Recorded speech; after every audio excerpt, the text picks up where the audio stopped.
Antes da gente seguir com as nossas dicas de artesanato com a Filó e com a Mara Gimenez, também quero convidá-los a daqui a pouquinho acompanhar aí mais uma dica do quadro Bom Sabor.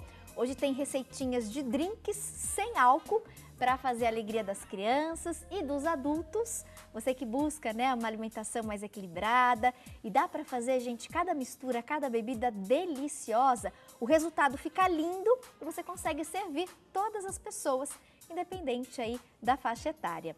E a gente também, nesse bloco, vai falar um pouquinho sobre o cérebro, sobre a nossa memória.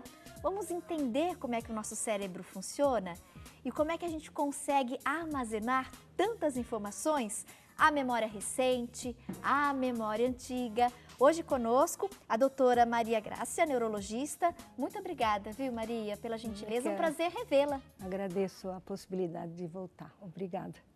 Antes da gente falar sobre essa questão da memória, do raciocínio, eu queria mostrar e explicar para o pessoal de casa um pouquinho como funciona o nosso cérebro, né? E essas partes do nosso cérebro. Olha só a nossa primeira imagem para a gente entender melhor, né, sobre esse órgão e depois aprender a cuidar dele direitinho para que a gente possa envelhecer mantendo o nosso cérebro saudável. A gente tem ali o lobo frontal, é a maior parte do cérebro, certo, doutora? A região frontal ela é responsável principalmente por desenvolver a capacidade de estratégia para resolver soluções de problemas. E também é um lobo responsável pela nossa socialização. Socialização é bastante importante para isso. Essa região do cérebro que ela é ativada. Isso. A região mais lateral pode estar envolvida também, principalmente a região mais interna, com a memória explícita, que é a capacidade que a gente tem de adquirir uma informação, retê-la e, quando for necessário, ir buscá-la novamente. Né? Essa é a região do sistema límbico, que é mais interna, né? Na lateral interna. Perfeito. A gente vai mostrando as imagens seguidas uma da outra. Isso. E a doutora vai fazendo aí as colocações. Voltamos para o frontal. Né? Temos aí o frontal e o lobo parietal. Isso. E o parietal também é responsável pela nossa parte motora, né? E os comandos, por exemplo, comandos levantar o motores, braço, exatamente, escrever. Isso. E quando a gente tem um pouquinho mais lateral, também pelos cálculos, para a gente saber sobre cálculos. Por exemplo, estou fazendo a conta do meu supermercado, passou o orçamento familiar, estou ali estudando as finanças, são essas regiões laterais do nosso cérebro que são ativadas. Exatamente, que a gente consegue saber se o orçamento vai funcionar ou não. Se vai ficar no vermelho ou no verde. No vermelho ou no verde, isso. Mais algumas imagens. E essa região mais posterior é interessante, porque tem um pouco de associação com aquilo que a gente já domina. Se eu aprendi a andar de bicicleta, se eu aprendi a nadar. Esse occipital. Occipital. E às vezes, quando a gente tem uma doença, como por exemplo um Parkinson mais evoluído, isso pode trazer à tona imagens antigas, né? Então, aquele paciente que às vezes sabe que tem uma pessoa do lado ali, que não está lá, como se fosse... É um delírio, assim, mas ele vem com imagens visuais antigas guardadas nessa região. Que interessante. Então, são alucinações visuais. Né? De memórias que ele tem. Para quem está vendo o paciente acompanhando, fala, mas a pessoa nem está lá, ele não acredita que, fala, mas como, já morreu, mas o doente realmente traz à tona aquilo com muita clareza. Interessante. E é essa região do cérebro e tem que entender que ele, quando está dizendo aquilo, ele está dizendo a verdade. Então, aquilo pode doer, não doer no sentido de ser triste, né? Uma memória constante e que está sempre ali, né? E aquela região do cérebro ativa essa memória antiga. Isso. E o paciente com Parkinson, ele realmente vê essa pessoa. Vê essas imagens, traz à tona imagens, antigas. Mais uma região do nosso cérebro.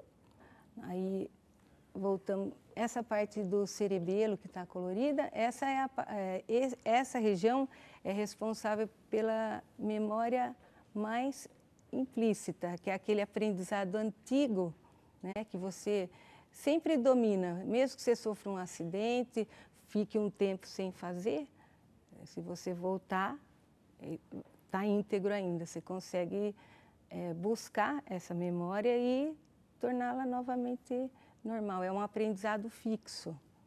Okay? Por exemplo, o andar de A bicicleta. Eu não vou esquecer, né? Eu aprendo na infância, mas... Isso. Se você pegar a bicicleta dali a 20 anos, no primeiro momento você pode até titubear um pouquinho, mas em 10 minutos ela já voltou.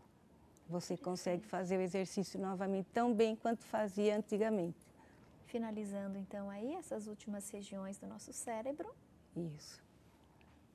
E agora nós temos ali o mais temporal. Né? O temporal é responsável realmente pela memória de armazenamento e que tem uma função importante a nossa parte emocional. Então, o sistema límbico é responsável pelo nosso emocional junto com essa memória. Quanto do emocional interfere nessa memória, entendeu? Se tinha muito amor, se tinha muita raiva, se doeu muito, o que se nos marcou de alguma maneira, ele fica armazenado ali. Mas essa questão de sentimentos, né? Isso, Você disse alguma coisa, diretora? Desculpa, eu estava aqui concentrada. Temos a continuação? Podemos mostrar, então. Está ali em outro ângulo, né? E para finalizar, a nossa última imagem. Então, e para finalizar, o que a gente tem de medula verdade... Medula espinhal, né? A medula já é mais a parte sensitiva à chegada da informação. É pela medula, né, que chega a informação no cérebro e que o cérebro também manda estímulo para o corpo, né? Agora eu vou andar, vou sentar. Isso, que ele chega e até regiões límbicas ou subcorticais ou corticais e vão determinar as respostas, né? E muito do emocional vai interferir para a gente adquirir aquela informação ou não. Nosso cérebro ele acaba armazenando uma quantidade imensa de informações, né, doutora? Até essa questão você comentou, né, dos sentimentos, né? Administrar os sentimentos, o amor, o cuidado, a raiva, a angústia, o cérebro mandando estímulos para o nosso corpo. Mesmo dormindo, o nosso cérebro ele continua ativo, certo? Certo. A gente está descansando, dormindo, mas o cérebro ele não para.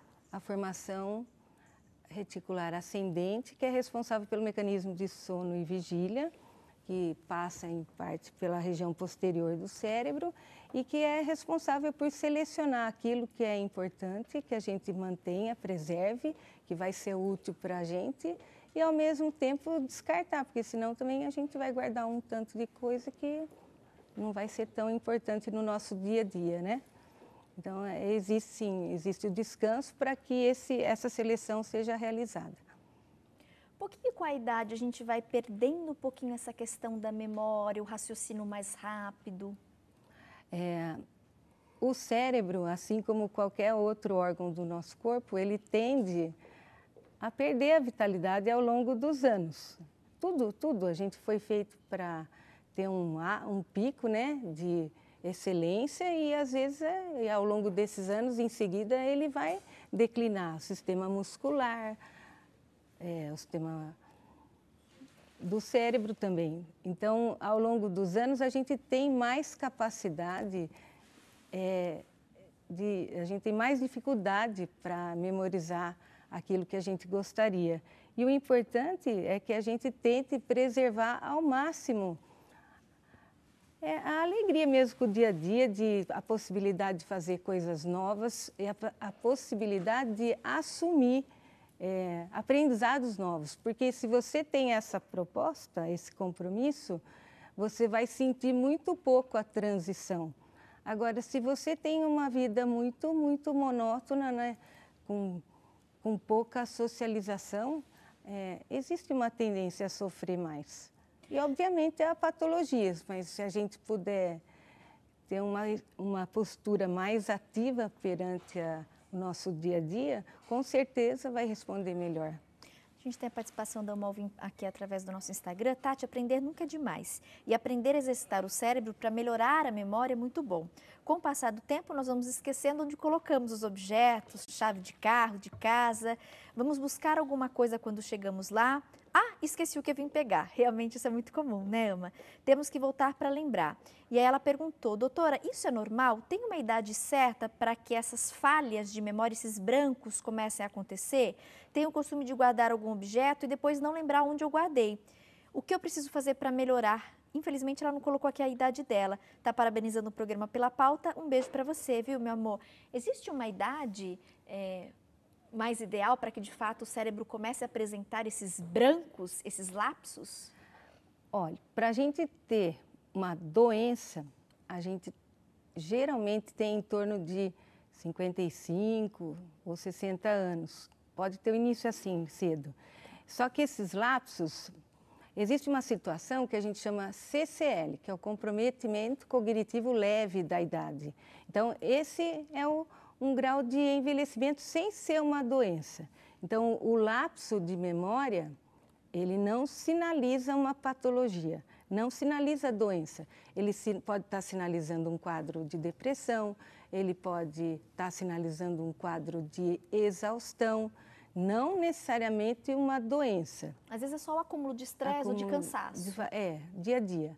Agora, se junto com os lapsos de memória começam a chegar repetições. Então, quem convive com a gente no nosso dia a dia, nota, ele falava, você já me disse isso. Então, o seu esposo fala, você já me disse isso. Ou o filho fala, mamãe, você já disse isso. Então, essa repetição preocupa um pouco. Então, com isso, a gente tem que ter muito cuidado. Hoje, quais são as principais doenças envolvendo o nosso cérebro? As demências cerebrais, doutora, a gente tem o Alzheimer, né, que é muito conhecido, Parkinson. Qual a diferença entre eles? Vamos falar um pouquinho, só para pontuar.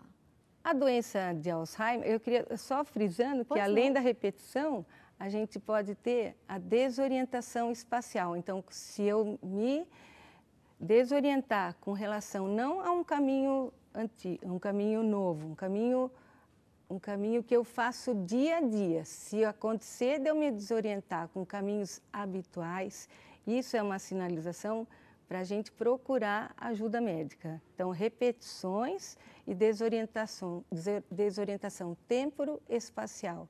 E cuidado, né, para a gente não deixar isso passar. Porque os lapsos, onde foi que eu coloquei, onde foi que eu guardei, o que vim buscar aqui, isso não é uma doença. Isso pode ser estresse. Agora, a diferença, o Parkinson e o Alzheimer, eles têm um início assim diferente. O Parkinson pode se iniciar bem cedo, pode se iniciar em torno de 40 e poucos anos e geralmente o que todo mundo às vezes chama de labirintite. Então, uma tontura, uma instabilidade, todo mundo fala, é labirintite. Não, e muitas vezes não se trata disso. Se eu tenho uma labirintite é porque eu tive um quadro vertiginoso que durou 2 ou 3 dias e em seguida eu voltei para as minhas atividades normais e pronto. Agora, se eu tenho um grau de instabilidade, que às vezes caminhando eu preciso me apoiar, se eu tenho uma porta que eu tenho que passar e de repente eu começo a pensar, será que eu não vou esbarrar? Isso é meio involuntário, mas isso pode acontecer. Se eu começo a desenvolver um tremor fino de extremidades, mas principalmente a instabilidade, porque a gente culturalmente tem mania de associar isso, falar, eu tenho labirintite. E às vezes não é labirintite, às vezes é um início da doença de Parkinson. Agora, com relação ao Alzheimer, aí já começa um quadro cognitivo mesmo. Então, é o paciente que repete, é o paciente que sem querer se desorienta, é o paciente que chegou o primo em casa, conversou, tomou alguma coisa, aí chega no dia seguinte, ele vê ali a xícara de chá e ele fala, quem que veio aqui ontem? Ele perde essa memória recente. Então isso é sinal de preocupação. No começo é bem leve. No começo, quanto mais o indivíduo tem um nível intelectual e consegue passar por cima daquela situação, como se não tivesse sido nada muito sério, ele ele vai achando maneiras, né, de se acertar. Só que ele acaba se isolando um pouco e aí a família tem que, muitas vezes, tentar interceder para ajudar. Porque quem nota, quem percebe, é quem convive diariamente com a pessoa. Geralmente são os familiares, né? Porque, assim, Pela sua experiência, doutora, dentro de consultório, qual é mais comum?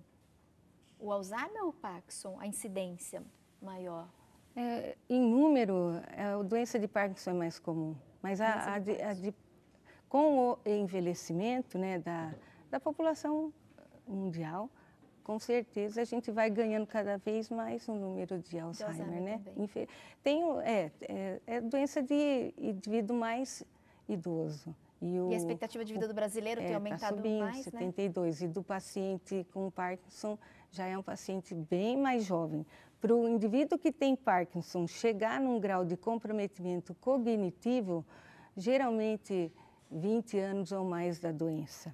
Perfeito. E daqui a pouquinho a doutora neurologista vai falar um pouquinho para a gente sobre exercícios, atividades que podem ajudar a cuidar do nosso cérebro, estimular, né, melhorar a nossa memória e a questão do raciocínio. Dica também para você que tem filho, viu, em fase escolar. Volto já, doutora.